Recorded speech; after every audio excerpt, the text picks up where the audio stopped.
बिस्मिल्लाहिर्रहमानिर्रहीम। Dear students, welcome to excellence online education. Physics की class में खुशामदीद। फिजिक्स में chapter number 2 scalar and vectors हम स्टडी कर रहे थे। थोड़ा सा इसको रिकैप करते हैं जी। इसका हमने देखा कि स्केलर फिजिकल क्वांटिटीज की दो टाइप होती हैं, स्केलर और वेक्टर। जिनमें डायरेक्शन नहीं होती उनको आप स्केलर्स कहते हैं, और जिनमें डायरेक्शन होती है उनको आप वेक्टर्स कहते हैं। इस चैप्टर में अपने वेक्टर्स को स्टडी करना है। तो सबसे पहले हमने देखा वेक्टर को रिप्रेजेंट करने का तरीका। वेक्टर को रिप्रेजेंट करने के दो तरीके मैंने आपको बताया, एक सिंबॉलिक मेथड और एक ग्राफिकल मेथड। सिंबॉलिक मेथड में आप वेक्टर को सिंबल से डिनोट करते हैं। कंप्लीट वेक्टर अगर आपको डिनोट करना है तो ये सिंबल है जी, एफ, उसके ऊपर एरो। अब ये एफ फोर्स है, अगर वेलोसिटी है तो वी वगैरह वगैरह। अगर आपने खाली मैग्नीट्यूड लिखना है तो आप मॉड्यूलस साइन के अंदर लिखेंगे अल्फाबेट को, या खाली अल्फाबेट लिखेंगे, एरो हेड नहीं लगाएंगे, ये मैग्नीट्यूड हो जाता है। डायरेक्शन के लिए आप स्मॉल लेटर और उसके ऊपर हेड लगाते हैं, ये डायरेक्शन की इंडिकेशन होती है, डायरेक्शन का सिंबल होता है। उसके बाद ये तीन फॉर्मूले आपको बताए थे कि अगर आपको कंप्लीट वेक्टर चाहिए, मैग्नीट्यूड को डायरेक्शन वाले वेक्टर से यानी यूनिट वेक्टर से मल्टीप्लाई कर दें, और इसी से अगर आपको मैग्नीट्यूड चाहिए तो आप कंप्लीट वेक्टर को डायरेक्शन से डिवाइड कर दें, और आपको यूनिट वेक्टर चाहिए, डायरेक्शन का वेक्टर चाहिए, तो कंप्लीट वेक्टर को आप मैग्नीट्यूड से डिवाइड कर दें। ग्राफिकल मेथड में आपको बताया था कि हम वेक्टर को एक एरो की मदद से डिनोट करते हैं। एरो का जो हेड होता है वो डायरेक्शन बताता है, जबकि एरो की जो लंबाई होती है ये आपको वेक्टर का मैग्नीट्यूड बताती है। फिर हमने मुख्तलिफ वेक्टर्स देखे। नेगेटिव वेक्टर होता है सेम वेक्टर मगर उसकी डायरेक्शन चेंज होती है, इसको आप नेगेटिव वेक्टर कहते हो। फ्री वेक्टर ऐसे वेक्टर को कहते हैं जो कि आप पैरेलल कहीं पर भी ले जाएं। यूनिट वेक्टर कहते हैं ऐसे वेक्टर को जिसका मैग्नीट्यूड 1 होता है, ये खाली डायरेक्शन को रिप्रेजेंट करता है। इसको हम कैसे लिखेंगे, इसका सिंबल क्या होता है, स्मॉल लेटर ऊपर एरो हेड, ये खाली डायरेक्शन को इंडिकेट कर रहा होता है। फिर नल वेक्टर बताया आपको, ऐसा वेक्टर जिसमें जीरो मैग्नीट्यूड होता है और इसकी कोई डायरेक्शन कोई मैग्नीट्यूड कुछ भी नहीं होता। पोजीशन वेक्टर बताया आपको, एक ऐसा वेक्टर जो किसी पॉइंट की पोजीशन जाहिर कर रहा होता है, ऐसे वेक्टर को आप पोजीशन वेक्टर कहते हैं। ये ओरिजिन पॉइंट से स्टार्ट हो रहा होता है, उसको हम रेफरेंस पॉइंट कहते हैं। उसके बाद चूंकि रेफरेंस पॉइंट की बात आई थी तो हमने रेक्टेंगुलर कोऑर्डिनेट्स की बात की थी। दो तरह के हमारे पास रेक्टेंगुलर कोऑर्डिनेट्स होते हैं, एक टू वे कहलाता है, एक थ्री वे कहलाता है। टू वे में हमारे पास दो एक्सिस होती है, एक एक्स एक्सिस और एक वाई एक्सिस, दोनों के दरमियान 90 डिग्री का एंगल होता है। जबकि थ्री वे रेक्टेंगुलर कोऑर्डिनेट्स में हमारे पास तीन एक्सिस होती है, एक एक्स एक्सिस होती है हॉरिजॉन्टल, एक वाई एक्सिस होती है वर्टिकल, और एक जेड एक्सिस होती है बाहर निकलती हुई या अंदर जाती हुई। ठीक है, ये तीनों तीनों एक्सिस के दरमियान एंगल जो है वो 90 डिग्री का होता है। फिर मैंने आपको इनके यूनिट वेक्टर्स भी बताए थे। एक्स का जो यूनिट वेक्टर होता है उसको हम आई से डिनोट करते हैं, वाई के यूनिट वेक्टर को हम जे से डिनोट करते हैं, के के यूनिट वेक्टर को आप जेड के यूनिट वेक्टर को आप के से डिनोट करते हैं। तो अगर किसी भी वेक्टर के मैग्नीट्यूड के साथ आई लिखा हुआ होगा, आप समझ जाएं ये एक्स एक्सिस पर है। किसी भी वेक्टर के मैग्नीट्यूड के साथ जे लिखा हुआ होगा तो आप समझ जाएं वो वाई एक्सिस पे। किसी भी वेक्टर के मैग्नीट्यूड के साथ के यूनिट वेक्टर डला हुआ होगा तो आप समझ जाएं कि वो जेड एक्सिस पर है। ठीक है, ये मैंने आपको एक एग्जांपल दी हुई थी। 20 मैग्नीट्यूड हो गया, आई जो है वो यूनिट वेक्टर है, तो ये कंप्लीट वेक्टर रिप्रेजेंट किया जा रहा है, एक मुकम्मल वेक्टर है ये, इसमें मैग्नीट्यूड भी है डायरेक्शन भी है। मैग्नीट्यूड कितना है 20, और डायरेक्शन के लिए आपने यूनिट वेक्टर आई लिखा हुआ है, जिसका मतलब होता है कि ये एक्स एक्सिस पर हो गया। ठीक है जी। उसके बाद हमने रेक्टेंगुलर कंपोनेंट्स की बात की थी। टू वे रेक्टेंगुलर कोऑर्डिनेट्स के हवाले से हम बात कर रहे हैं। दो रेक्टेंगुलर कोऑर्डिनेट्स होती हैं एक्स और वाई। इसके बारे में मैंने आपको बताया था कि अगर आपके पास एक वेक्टर होता है तो आप उसको तोड़ के उसके दो कंपोनेंट्स बना सकते हैं। एक कंपोनेंट एक्स एक्सिस पे होता है और एक कंपोनेंट आपका वाई एक्सिस पर होता है। जो एक्स एक्सिस पे कंपोनेंट होता है उसको आप हॉरिजॉन्टल कंपोनेंट कहते हैं, जो वाई एक्सिस पे कंपोनेंट होता है उसको आप वर्टिकल कंपोनेंट कहते हैं। हॉरिजॉन्टल कंपोनेंट को आप ऐसे डिनोट करेंगे एफ एक्स, और वर्टिकल कंपोनेंट को आप ऐसे डिनोट करेंगे एफ वाई। इन दोनों कंपोनेंट्स की खास बात ये होती है कि इन दोनों के दरमियान 90 डिग्री का एंगल होता है, इसी वजह से आप इन दोनों को रेक्टेंगुलर कंपोनेंट्स कहते हो। इन दोनों कंपोनेंट्स को अगर आप ऐड करते हैं तो आपको ओरिजिनल वेक्टर मिल जाता है। ठीक है, फिर हमने इनके फॉर्मूले की बात की थी। अगर हम हॉरिजॉन्टल कंपोनेंट का मैग्नीट्यूड निकालेंगे तो फॉर्मूला होगा F cos theta. Vertical component का मैग्नीट्यूड क्या होगा, एफ साइन थीटा। इनके यूनिट वेक्टर्स क्या होंगे, हॉरिजॉन्टल कंपोनेंट एक्स एक्सिस पे होता है तो इसका यूनिट वेक्टर होगा आई। वर्टिकल कंपोनेंट जो है वाई एक्सिस पे होता है तो इसका यूनिट वेक्टर होगा जे। ठीक है, तो ये मैग्नीट्यूड हो गया F cos theta F sine theta, ये डायरेक्शन हो गई आई और जे, और दोनों को मिला लें तो ये कंप्लीट वेक्टर हो जाएगा। अगर आपको ये जो आपका ओरिजिनल वेक्टर है एफ वेक्टर, इसका थीटा यानी इसका एंगल मालूम करना है तो उसका ये फॉर्मूला होता है tan inverse F Y upon F X. अगर आपको ओरिजिनल वेक्टर का अच्छा ये तो थीटा है, ओरिजिनल वेक्टर की डायरेक्शन हो गई।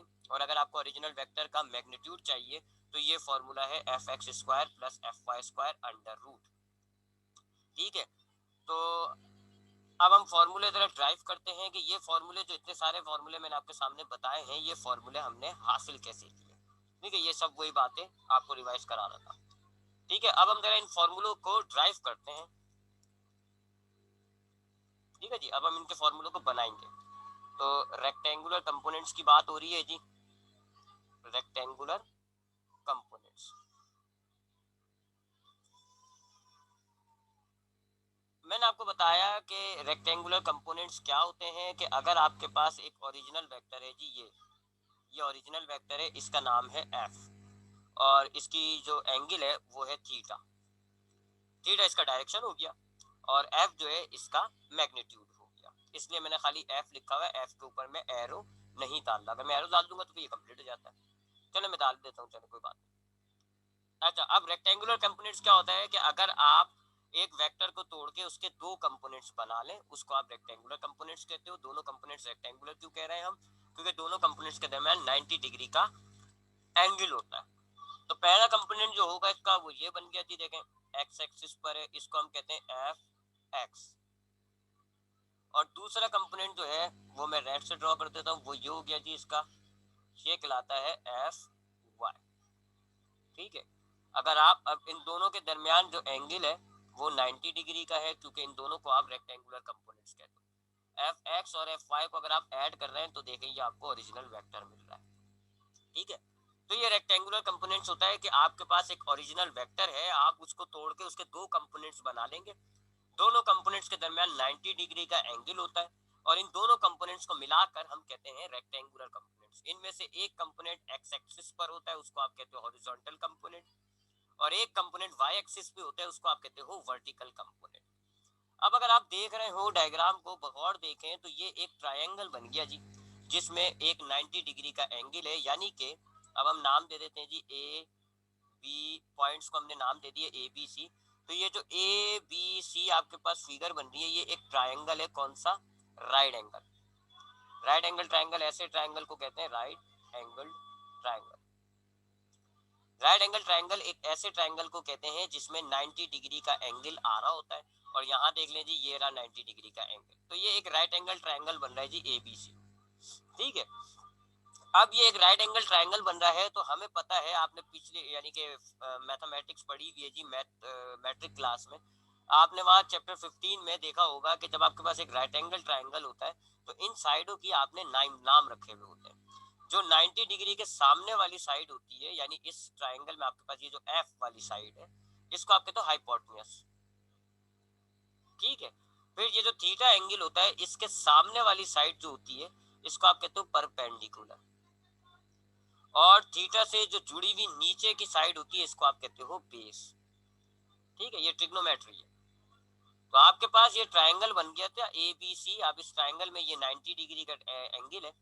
90 के जो सामने वाली साइड होगी वो आपके पास है हाइपोटेन्यूज।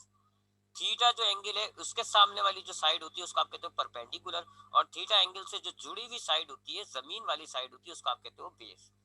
तो इस वक्त इस फिगर के अंदर हमारे पास हाइपोटेन्यूज जो है वो क्या आ रहा है जी, एफ। देखते रहिएगा डायग्राम। परपेंडिकुलर हमारे पास क्या आ रहा है जी, एफ वाई। और बेस हमारे पास क्या आ रहा है जी, एफ एक्स। ठीक है जी, ये तीन हमारे पास साइड्स होती है। फिर उसी ट्रायंगल, उसी में आपने पढ़ा है जी, अब हम सबसे पहले फॉर्मूला बना रहे हैं for horizontal component. Horizontal component के लिए अब हम फॉर्मूला बनाते हैं पहले।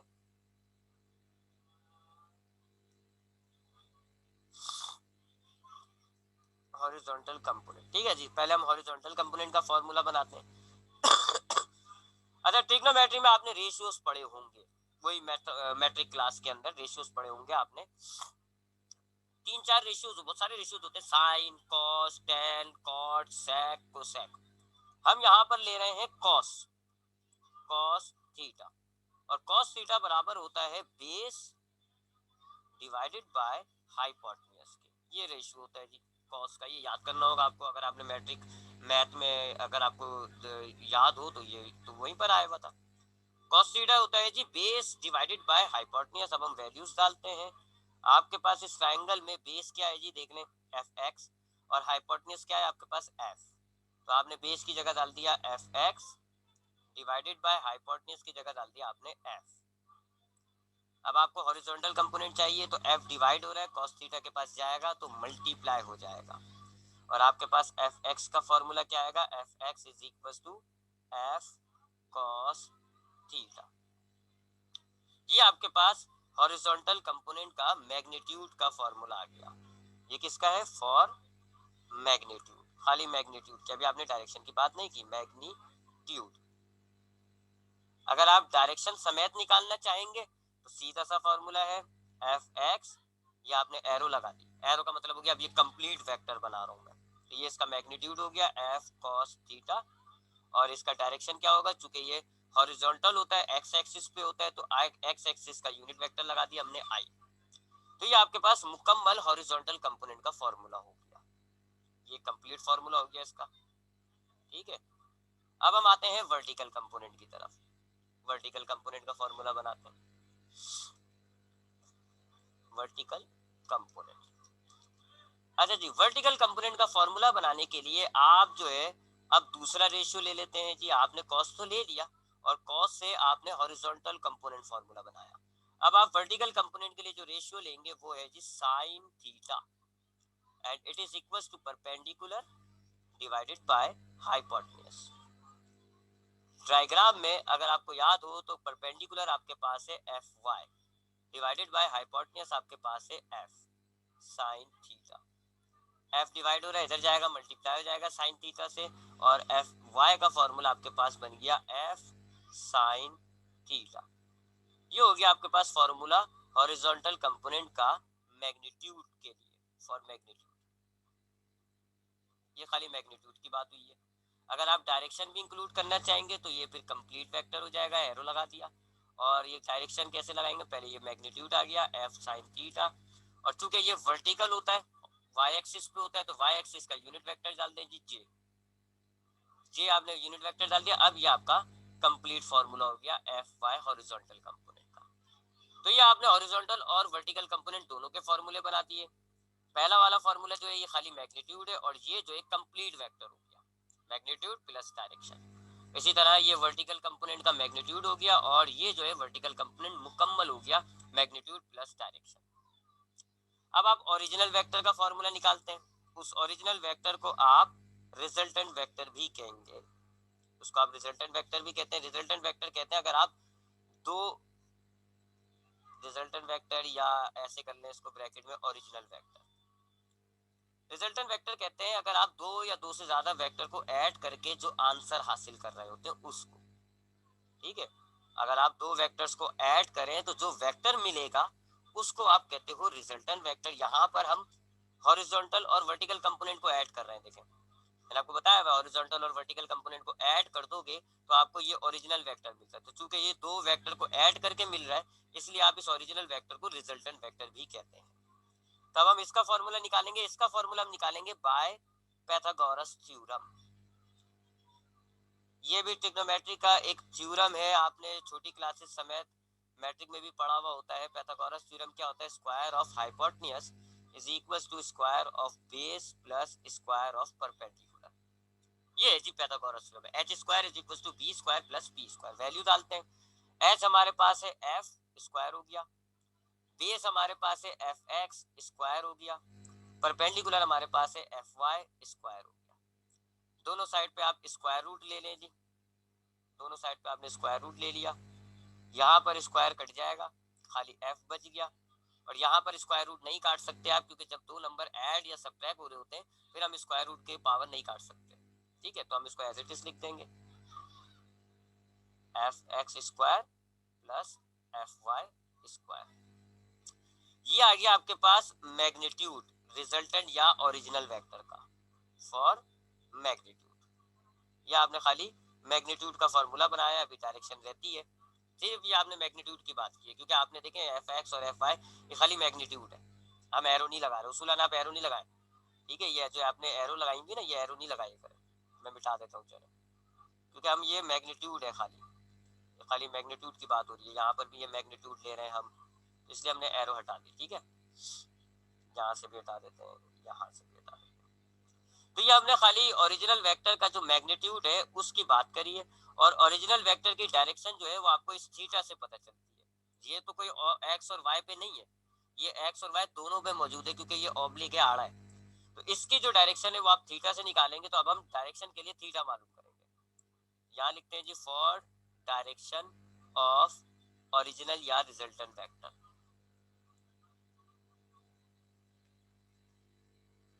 ठीक है जी। अब आप जो है जो रिजल्टेंट वेक्टर है या ओरिजिनल वेक्टर है उसका डायरेक्शन निकालेंगे, ताकि वो भी हमारे पास कंप्लीट हो जाए। तो थीटा निकालेंगे, थीटा के लिए अब हम तीसरा रेशियो लेंगे, साइन भी हो गया कॉस भी हो गया, अब हम लेंगे टेन थीटा। ये बराबर होता है परपेंडिकुलर डिवाइडेड बाय बेस के। वैल्यूज डालते हैं जी, tan theta is equals to perpendicular आपके पास है F Y divided by base आपके पास है एफ एक्स। ये थीटा चाहिए, टेन आप उधर ले जाएं, तो जब रेशियो उधर जाता है तो इनवर्स हो जाता है, ऐसे लिखा जाता है टेन इनवर्स। रेशियो आपने उस तरफ लेके गया, टेन इनवर्स हो गया, और उधर पहले से मौजूद था F Y upon F X. ये आपके पास थीटा का फॉर्मूला हो गया, जो कि आपकी रिजल्टेंट वेक्टर की डायरेक्शन है। ये हो गया direction of resultant vector, resultant vector. ठीक है जी, ये चारों चीज आपने निकाल ली। देख ले, आपके पास ये ओरिजिनल वेक्टर था एफ, आपने उसको तोड़ा, दो कंपोनेंट आ गए एफ एक्स एफ वाई, दोनों के दरमियान 90 डिग्री का एंगल है, लिहाजा ये दोनों कंपोनेंट क्या होंगे, रेक्टेंगुलर कंपोनेंट्स। आप इन दोनों वेक्टर्स को ऐड करोगे तो आपको ओरिजिनल वेक्टर मिल जाएगा, और जब आपने ऐड करा तो आप देखते हैं कि ये ए बी सी एक ट्राइंगल बन गया, जो कि राइट एंगल ट्राइंगल है। राइट एंगल ट्राइंगल में 90 के सामने वाली हाइपोटेन्यूज, थीटा के सामने वाली परपेंडिकुलर, थीटा से जुड़ी हुई बेस होती है।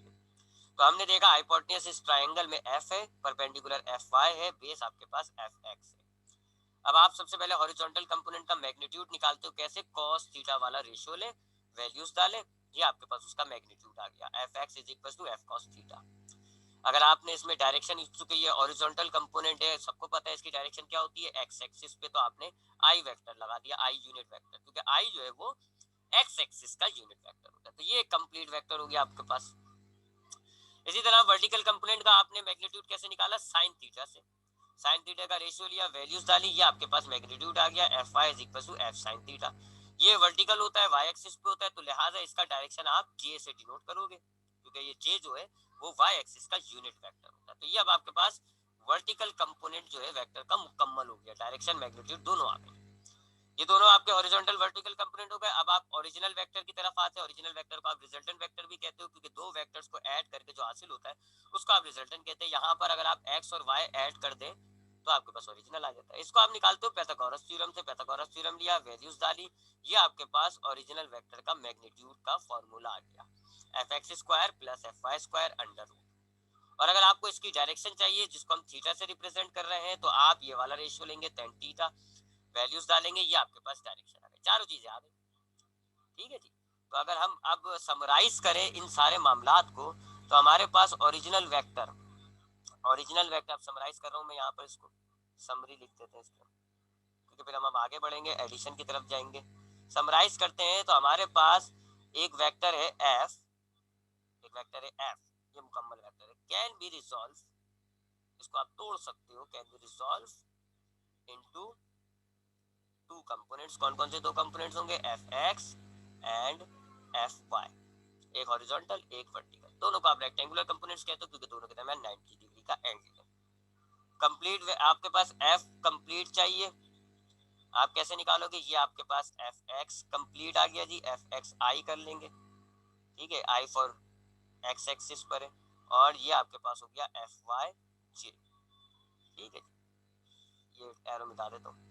ये एफ एक्स क्या है, खाली मैग्नीट्यूड, आई क्या है, यूनिट वेक्टर, तो ये हॉरिजॉन्टल कंपोनेंट हो गया पूरा।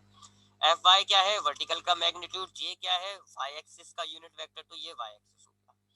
और अगर हम खाली मैग्नीट्यूड्स की बात करें तो एफ एक्स का मैग्नीट्यूड कितना होगा, F cos theta, F Y का मैग्नीट्यूड कितना होगा, F sine theta, original vector का मैग्नीट्यूड क्या होगा, under root F X square plus F Y square. ठीक है, ये मैग्नीट्यूड्स हो गए। अगर हम डायरेक्शन की बात करें तो एफ एक्स की डायरेक्शन क्या है, खाली आई। एफ वाई की डायरेक्शन क्या है, खाली जे, क्योंकि ये हॉरिजॉन्टल और वर्टिकल पर है। और एफ की डायरेक्शन क्या है जी, थीटा। और थीटा का फॉर्मूला हम यहाँ लिख देते हैं। थीटा का फॉर्मूला क्या है, tan inverse F Y upon F X. तो ये मैग्नीट्यूड्स हो गए, ये मैग्नीट्यूड्स हो गए जी, मैग्नीट्यूड्स। और ये डायरेक्शंस हो गई, ठीक है, ओरिजिनल की भी और कंपोनेंट्स की भी। इनको मिला लें तो आपको कंप्लीट वेक्टर मिल जाएंगे। कंप्लीट कर देते हैं जी हम यहाँ पर, कंप्लीट वेक्टर कर देते हैं जी। अब हम इन एफ एक्स का कंप्लीट वेक्टर चाहिए, एरो डाल दोगे, ये कंप्लीट वेक्टर हो गया। मैग्नीट्यूड और डायरेक्शन मिला दी। एफ वाई का कंप्लीट वेक्टर चाहिए, एरो डाल दिया, ये कंप्लीट हो गया। मैग्नीट्यूड और डायरेक्शन मिला दी। ओरिजिनल वेक्टर का अगर आपको मुकम्मल चाहिए तो आप क्या करेंगे, ओरिजिनल वेक्टर के दोनों कंपोनेंट्स मुकम्मल ऐड कर दें। ये हो गया आपके पास मामला खत्म। तो ये था रेक्टेंगुलर कंपोनेंट्स। आपने देखा रेक्टेंगुलर कंपोनेंट्स क्या होता है, आप एक वेक्टर को तोड़ के उसके दो कंपोनेंट्स बना सकते हैं एक हॉरिजॉन्टल एक वर्टिकल। मैग्नीट्यूड्स के फॉर्मूले ये होंगे जी, हॉरिजॉन्टल का फॉर्मूला ये, वर्टिकल का ये, और ओरिजिनल या रिजल्टेंट वेक्टर का मैग्नीट्यूड का फॉर्मूला ये। इनकी डायरेक्शन इनकी डायरेक्शंस क्या होंगी, एफ एक्स की डायरेक्शन होगी आई, क्योंकि ये खाली एक्स एक्सिस पे होता है, आई से आप इसको डिनोट कर दोगे। एफ वाई की डायरेक्शन क्या होगी, जे, क्योंकि ये वाई एक्सिस पे होता है, जे वेक्टर लगा दिया, यूनिट वेक्टर। जबकि ओरिजिनल वेक्टर का डायरेक्शन जो है वो थीटा होगा, और थीटा को आप इस फॉर्मूले से निकालेंगे, tan inverse F I upon F x. और ये इनके कंप्लीट वेक्टर आ गए, मैग्नीट्यूड प्लस डायरेक्शन। यहाँ पे आपका रेक्टेंगुलर कंपोनेंट्स का मामला खत्म हो जाता है जी। ये हमारे पास रेक्टेंगुलर कंपोनेंट्स हमने देखे टू वे रेक्टेंगुलर कोऑर्डिनेट्स के अंदर। अब हम आपके एडिशन ऑफ वेक्टर्स की तरफ आते हैं। वेक्टर्स को ऐड कैसे किया जाता है, एडिशन ऑफ वेक्टर्स। वेक्टर्स को ऐड कैसे किया जाता है, इनके स्पेशल रूल्स बनाए हुए होते हैं जी। आप नॉर्मल अर्थमेटिक रूल्स को फॉलो नहीं कर सकते। डिफरेंस जब हम बात कर रहे थे स्केलर और वेक्टर की, तब मैंने आपको बताया था कि इनके हमने स्पेशल रूल्स बनाए हुए। कौन कौन से रूल्स हैं जी जो हमें स्टडी करना है। पहला कहलाएगा head to tail rule. Head to tail rule, इसको कुछ मामलात में, कुछ सिचुएशंस के अंदर हम ट्रायंगुलर रूल भी कहते हैं, ट्रायंगुलर रूल भी कहते हैं। दूसरा रूल जो हम स्टडी करेंगे वो कहलाता है लॉ ऑफ पैरेललोग्राम। ये स्टडी करना होगा। तीसरा रूल कहलाएगा एनालिटिकल डिटर्मिनेशन, एनालिटिकल डिटर्मिनेशन। और चौथा रूल जो है वो कहलाएगा बाय रेक्टेंगुलर कंपोनेंट्स। ये चार रूल्स हमको स्टडी करना है, रेक्टेंगुलर कंपोनेंट्स। ठीक है जी, ये चार रूल्स हमारे पास है जिनके जरिए हम वेक्टर्स को ऐड कर सकते हैं। दो वेक्टर हो, तीन हो, चार हो, हम इन चार रूल्स के जरिए ऐड कर सकते हैं। जिनमें से इन चार रूल्स में से ये जो पहले के दो रूल है, यानी हेड टू टेल रूल और लॉ ऑफ पैरेललोग्राम, ये ज्योमेट्रिकल रूल्स होते हैं। यानी इसमें आप वेक्टर को बकायदा एरो की मदद से ड्रॉ करेंगे। आपने वेक्टर को रिप्रेजेंट करने के दो तरीके सीखे थे ना, एक सिंबॉलिक था और एक जो है वो ग्राफिकल था। तो ग्राफिकल मेथड आप इस दो रूल्स के अंदर, हेड टू टेल रूल और लॉ ऑफ पैरेललोग्राम में, बकायदा वेक्टर को एरो की मदद से ड्रॉ करेंगे, उसकी मेजरमेंट लेंगे, एंगल नापेंगे वगैरह वगैरह। जबकि ये जो दो रूल्स हैं ये मैथमेटिकल रूल्स होते हैं जी, मैथमेटिकल रूल्स हैं। यानी इन दो रूल्स के अंदर आप वेक्टर को बगैर ड्रॉ करे फॉर्मूलों की मदद से ऐड कर देंगे, आंसर निकाल देंगे। वेक्टर ड्रॉ करने की जरूरत नहीं होगी इन दो वेक्टर यूनिट दो रूल्स में। हम वेक्टर्स को ड्रॉ नहीं करेंगे, एरो नहीं बनाएंगे, हम फॉर्मूले होंगे हमारे पास, हम उन फॉर्मूलों की मदद से वेक्टर्स को ऐड कर सकते हैं। तो कन्वीनियंट हमारे लिए नीचे के दो होते हैं। फॉर्मूले याद है आपको, डायरेक्ट आप जो है फॉर्मूले अप्लाई करते हैं, रिजल्ट हासिल कर लेते हैं बगैर कोई वेक्टर ड्रॉ करे। और ऊपर के जो दो रूल्स हैं उनमें हमें वेक्टर्स को बकायदा ऐड करना पड़ता है। तो अब हम एक एक करके स्टडी करते हैं जी। सबसे पहले हम बात करते हैं हेड टू टेल रूल की। सबसे पहले हम बात करते हैं हेड टू टेल रूल की। हेड और टेल वर्ड आपने सुना होगा। मैंने जब आपको ग्राफिकल रिप्रेजेंटेशन बताई थी तो मैंने आपको बताया था कि एक वेक्टर को आप एरो की मदद से डिनोट करते हैं, और उसके बाद जो एरो हेड होता है ना, उसको आप कहते हो हेड, और जहां टेल होती है यानी एरो हेड नहीं होता, उसको आप कहते हो टेल। ठीक है, तो इस वेक्टर, इसमें हम करते क्या है, मिसाल के तौर पे ये हमारे पास तीन वेक्टर है जी। एक वेक्टर है ये ए, एक वेक्टर है सपोज करें ये बी, और एक वेक्टर आपके पास है जी ये ऐसा सी वेक्टर है। इसलिए थोड़ा सा ऑब्लिक है, आड़ा है, इसने एक एंगल बनाया। ठीक है, ये वेक्टर्स बकायदा मेजर्ड हुए हुए होंगे, मैंने तो रफ बनाया। ये जो ए वेक्टर है इसकी बकायदा लाइन मेजरमेंट हुई होगी 2 सेंटीमीटर 3 सेंटीमीटर, बी की भी बकायदा मेजर्ड लाइन बनी हुई होती है। ये वेक्टर खाली ऐसी एरो नहीं बने हुए, ये मैंने आपको पहले कहा है ग्राफिकल मेथड होते हैं। इसमें आप वेक्टर को बकायदा मेजर्ड करके ड्रॉ कर रहे होते हैं। तो सपोज करें हमारे पास ये तीन वेक्टर्स हैं जी, और इन तीन वेक्टर्स को हमें ऐड करना है। तो हम क्या करेंगे, सबसे पहले तीनों वेक्टर्स को दोबारा ड्रॉ करते हैं, रीड्रॉ करेंगे इस तरह कि सबसे पहले हमने बनाया जी ये वेक्टर ए, ये हमने बनाया जी ए वेक्टर, बिल्कुल सेम मेजरमेंट के साथ, सेम एंगल के साथ हमने ए वेक्टर बना दिया। अब जो दूसरा वेक्टर आप ड्रॉ करोगे वो आप ड्रॉ करोगे पहले वेक्टर के हेड से, जहां पहला वेक्टर खत्म हुआ है ना, हेड जहां पर है, यहां से आप दूसरा वेक्टर जोड़ देंगे, ड्रॉ कर देंगे यहां से, ये बी वेक्टर बना दिया। इसी तरह सी वेक्टर अब आप कहां से बनाओगे, जहां पर आपका बी वेक्टर का हेड है, जहां आपका बी वेक्टर खत्म हुआ है ना, वहां से आप सी को ड्रॉ करेंगे ऐसे। ये हेड टू टेल रूल क्यों खिला रहा है, क्योंकि इसमें देखिए आप हेड से टेल मिल रही है, पहले वेक्टर का जो हेड है वो ज्वाइन हो रहा है दूसरे वेक्टर की टेल से। इसी तरह देख लें, यहाँ पे ये आपका प्रीवियस वेक्टर का हेड दूसरे वेक्टर की टेल से ज्वाइन हो रहा है, इसलिए आप इस रूल को कहते हो हेड टू टेल रूल। तो आपने क्या किया, आपने जितने भी वेक्टर्स आपके पास मौजूद हैं जिनको ऐड करना है, आप उनको रीड्रॉ करें, इस तरह ड्रॉ करें कि एक का हेड जो है, head of one vector combine combine with tail of other vector, other vector, ये है जी हेड टू टेल। आपने ए वेक्टर लिया, फिर बी वेक्टर लिया, फिर सी वेक्टर लिया, इन सबको बिल्कुल वैसे ही ड्रॉ करना है जैसे ये बने हुए। बस हमने इस तरीके से ड्रॉ करना है कि जहां पर ए वेक्टर का हेड होगा वहां से बी का टेल आए, जहां बी का हेड होगा वहां सी से सी का टेल आ जाए। अब आपको चाहिए रिजल्टेंट वेक्टर। रिजल्टेंट वेक्टर मैंने आपको बताया था कि अगर आप सारे वेक्टर्स को ऐड करके एक वेक्टर बना दे तो उस एक वेक्टर को आप कहते हो रिजल्टेंट वेक्टर। ठीक है, जैसे आपके पास नंबर होता है ना 2 + 3 + 4, आपने इन तीनों नंबर्स को ऐड करके एक नंबर बना दिया जी 9, ये है रिजल्टेंट। इसी तरह अगर आप इन तीनों वेक्टर्स को ऐड करके एक वेक्टर बना लें तो उस एक वेक्टर को हम कहते हैं रिजल्टेंट वेक्टर।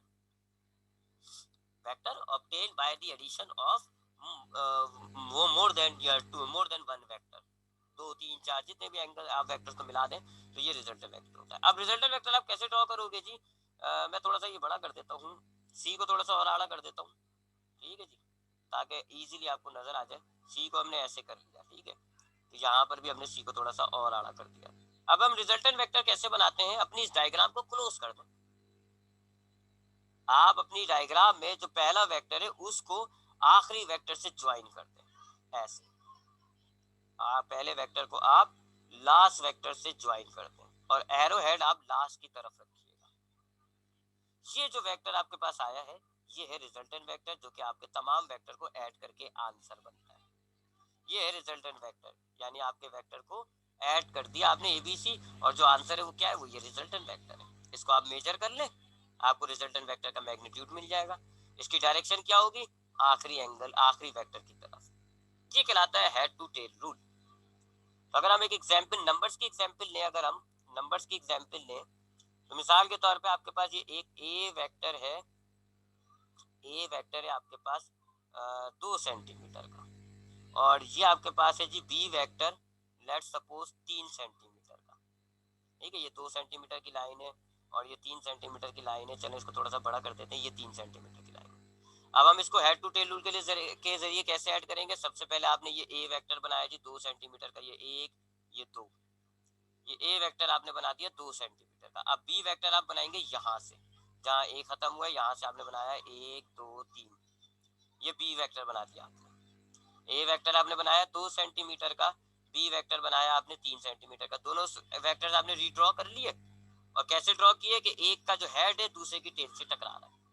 अब आपको इनका आंसर चाहिए, रिजल्टेंट चाहिए, तो आप क्या करेंगे, ए वेक्टर को बी वेक्टर से ज्वाइन कर दें, ये है रिजल्टेंट वेक्टर, ये आंसर है जी, आपके दोनों वेक्टर को ऐड करके ये वेक्टर बनता है। अब इसका मैग्नीट्यूड चाहिए तो आप मेजर कर लें, एक अंदाजन आप मेजर करें, सपोज करें ये आ रहा है जी 3.5 सेंटीमीटर, तो ये रिजल्टेंट वेक्टर का मैग्नीट्यूड हो गया। डायरेक्शन चाहिए तो आप ये एंगल को मेजर कर लें, सपोज करें एंगल आपका 30 डिग्री है, तो ये डायरेक्शन हो गई। तो रिजल्टेंट वेक्टर का मैग्नीट्यूड कैसे निकाल लिया आपने, मेजर करके। डायरेक्शन कैसे निकाल दिया आपने, मेजर करके। ये है हेड टू टेल रूल। तो हेड टू टेल रूल क्या होता है, अगर आपके पास वेक्टर ड्रॉ हुए हैं in the form of arrow, तो आप उन तमाम वेक्टर्स को रीड्रॉ करें इस तरह के जहां पर एक वेक्टर का हेड है वहां से दूसरे वेक्टर को ड्रॉ करें, यानी दूसरे वेक्टर का टेल आ जाए। फिर जहां पर दूसरे वेक्टर का हेड है वहां से तीसरा वेक्टर ड्रॉ करें। इसी तरह आप सारे वेक्टर्स को ड्रॉ कर लें। फिर पहले वेक्टर को आखिरी वेक्टर से मिला दें। जो आखिरी वेक्टर से आपने मिलाएंगे तो ये जो नई लाइन, इजाफी लाइन आपने बनाई है, ये आपका रिजल्टेंट वेक्टर है, विच इज द आंसर। जो आपके तमाम वेक्टर को ऐड करके आंसर आ रहा होता है वो ये रिजल्टेंट वेक्टर होता है। याद रखिएगा, रिजल्टेंट वेक्टर की डायरेक्शन हमेशा आखिरी वेक्टर की तरफ होती है। ये देख लें, it is always directed towards the head of last vector. हमेशा ये आखिरी वेक्टर की तरफ डायरेक्टेड होता है। ये है हेड टू टेल रूल। अच्छा, अब हमने ऊपर जाए, मैंने इस रूल को ट्रायंगुलर लॉ या रूल ऑफ ट्रायंगल भी कहा था। इसको हमने ट्रायंगुलर लॉ भी कहा था। क्यों कहा था, क्योंकि अगर आप दो नहीं सिर्फ तीन वेक्टर को या दो वेक्टर्स को अगर हम ड्रॉ करें, जैसे मैं लिख देता हूँ पहले, अब इसी को कहेंगे लॉ ऑफ ट्रायंगल।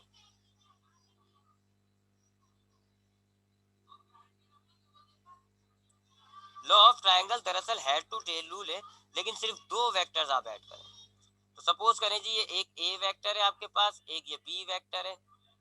आप क्या करें जी, लॉ ऑफ ट्रायंगल के मुताबिक आप ए और बी दोनों वेक्टर को दोबारा ड्रॉ करें, ऐसे कि जहां पर एक का हेड है वहां से बी का टेल आ जाए। ठीक है जी। अब आप इन दोनों को मुकम्मल करके ट्रायंगल ड्रॉ कर लें। आप दोनों को मुकम्मल करके ट्रायंगल ड्रॉ कर लें, तो ये जो आपकी नई लाइन आई है ये रिजल्टेंट वेक्टर हो गया। तो ये triangle law head to tail rule ही है। देखा आपने, बिल्कुल हेड टू टेल रूल की तरह ऐड किया। बस फर्क क्या है कि ट्रायंगल लॉ के अंदर हम खाली दो वेक्टर को ऐड कर सकते हैं। तीसरा वेक्टर ऐड करोगे तो फिर वो ट्रायंगल नहीं बनेगा। देख लो जी, मैंने ऊपर हेड टू टेल रूल में जब तीन एंगल ड्रॉ किए थे, ये not, it is not a triangle. लेकिन अगर हम खाली दो एंगल को ड्रॉ करते हैं, दो वेक्टर्स को ऐड करते हैं हेड टू टेल रूल के जरिए, तो फिर बकायदा एक ट्रायंगल बन जाता है। तो इसलिए हम उसको लॉ ऑफ ट्रायंगल भी कहते हैं। तो ये दो लॉ हो गए एक लिहाज से, दो तरीके हो गए हमारे पास वेक्टर ऐड करने के, हेड टू टेल रूल और लॉ ऑफ ट्रायंगल। अब आते हैं तीसरे लॉ की तरफ, जिसको हम कहते हैं, तीसरा रूल सॉरी, इसको हम कहते हैं law of parallelogram. Law of parallelogram. इसकी भी बुराई ये है इस लॉ की, इस तरीके कार की, कि इसमें भी आप एक वक्त में खाली दो वेक्टर को ऐड कर सकते हैं। ठीक है, इस लॉ की बुराई ये है कि इसमें आप एक वक्त में दो वेक्टर ऐड कर सकते हैं। सपोज करें आपके पास ए वेक्टर है जी, ये ए, और ये एक आपके पास है जी बी वेक्टर, और दोनों के दरमियान जो एंगल है आपको दिया हुआ है थीटा। ये दो वेक्टर्स है, आपको इसको ऐड करना है। तो ये दो वेक्टर्स आप लॉ ऑफ पैरेललोग्राम के जरिए ऐड कर सकते हैं। इसमें क्या होता है जी, आपने जब ये दो वेक्टर्स है ना, इन जैसे बिल्कुल एक एक मिरर वेक्टर बना लें, यानी ये बिल्कुल बी जैसे, बिल्कुल बी है, इस जैसे एक वेक्टर आप ऊपर ड्रॉ कर लें। ये आपने ड्रॉ कर लिया बिल्कुल बी जैसा, ये बी जैसा आपने एक वेक्टर ऊपर ड्रॉ कर लिया। और इसी तरह ए जैसा वेक्टर बिल्कुल आपने उसके सामने एक और ड्रॉ कर लिया, ये ए वेक्टर हो गया। अब ये एक पैरेललोग्राम बन गया। अब इस पैरेललोग्राम में आप क्या करें, एक डायगोनल ड्रॉ कर दें। ये आपने एक डायगोनल ड्रॉ कर दिया। डायगोनल कहते हैं जो आपकी आड़ी लाइन होती है इसको। अब ये जो डायगोनल आ रहा है ना, ये रिजल्टेंट वेक्टर है। इसको नाप लें, आपको रिजल्टेंट वेक्टर पता चल जाएगा। तो लॉ ऑफ पैरेललोग्राम क्या होता है, अगर आपके पास दो वेक्टर हैं, दोनों वेक्टर के दरमियान का एंगल आपको मिला हुआ है, तो उधर आप ये लॉ अप्लाई कर सकते हैं, ये रूल अप्लाई कर सकते हैं। क्या करेंगे आप, पैरेललोग्राम मुकम्मल करेंगे। कैसे मुकम्मल करेंगे, मिरर वेक्टर्स बना लें। ये बी वेक्टर है तो बिल्कुल इसके इसी जैसा एक वेक्टर सामने ड्रॉ कर लें। ए वेक्टर है, बिल्कुल इसी जैसा वेक्टर एक और सामने ड्रॉ कर लें। ये आपका पैरेललोग्राम बन जाएगा। अब पैरेललोग्राम का आप डायगोनल बनाएंगे, तो ये जो डायगोनल है ये आपका ए प्लस बी का रिजल्टेंट वेक्टर है। ए वेक्टर को बी के साथ ऐड करके जो रिजल्टेंट वेक्टर आ रहा है वो दरअसल आपका इस केस के अंदर डायगोनल है। इसके अंदर बुराई है इस लॉ के अंदर कि इस लॉ में आप एक वक्त में खाली 2 वेक्टर को ऐड कर सकते हैं। तो हेड टू टेल रूल कब तक बेनिफिट है जी, अपर हैंड है, क्योंकि हेड टू टेल रूल में आप एक वक्त में कई वेक्टर को ऐड कर सकते हैं, 2 3 4 जितने भी। जबकि लॉ ऑफ ट्रायंगल और लॉ ऑफ पैरेललोग्राम में हम खाली 2 वेक्टर को ऐड कर सकते हैं। अब बाकी के जो 2 रूल हैं यानी कि एनालिटिकल डिटर्मिनेशन और रेक्टेंगुलर कंपोनेंट्स, ये इंशाल्लाह हम कल की क्लास में पढ़ेंगे, 1 मिनट से कम रहता है। अगर आपको कोई सवाल है तो मैं माइक खोल रहा हूँ, माइक में पूछे मुझसे। सर ये रूल थर्ड था सर, आपने वो कर दिया, सॉरी सेकंड रूल था, थर्ड कर दिया आपने। हाँ वो मैंने हेड टू टेल रूल के अंदर ही लिखा हुआ है ना ट्रायंगुलर रूल, क्योंकि ट्रायंगुलर रूल दरअसल हेड टू टेल रूल है। बस फर्क क्या है, हेड टू टेल रूल में आप बहुत सारे वेक्टर ऐड कर सकते हो, ट्रायंगुलर में आप अच्छा, अनलिमिटेड। तो नहीं इसको सर, ये लॉ ऑफ पैराग्राफ सेकंड है ना, आपने हाँ थर्ड कर अरे तो मेरे दिया को वहाँ पे। इसको मैंने सेकंड कर दिया ना, इसको अच्छा अच्छा अच्छा, सही। इसलिए वो रूल थर्ड हो में गया। सही है ट्रायंगल सही नहीं है। बनेगा ना किसमें ट्रायंगल नहीं बन रहा?